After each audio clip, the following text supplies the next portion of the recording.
বাংলাদেশের মধ্যে এমনও মসজিদ আছে যখন সমাজের কুসংস্কার, সমাজের বেদাত নিয়ে আলোচনা করা হয়, ধরেন জুমার নামাজের সময় আলোচনা করছে, জুমার পরে সবাই বৈশা বলে আমাদের বাপদাদা 14 গোষ্ঠীকে কাজ করতে দেখছি আমরা, আপনি এসে নতুন নতুন কথা বলেন, আসরের টাইম থেকে আপনি আসবেন না, আসরের সময় থেকে আপনি চলে যান।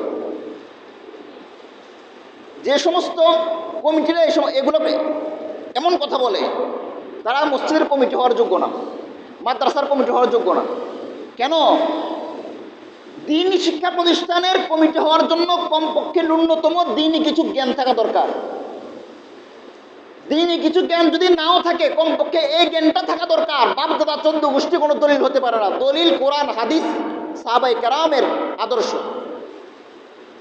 বাপদাদা 14 গোষ্ঠী দলিল না। এই জ্ঞানটা না নিয়ে যদি মসজিদ কমিটি অথবা মাদ্রাসার কমিটি হতে হয়, তাহলে তাকে মসজিদ মাদ্রাসা চালাইতে বলছে কে?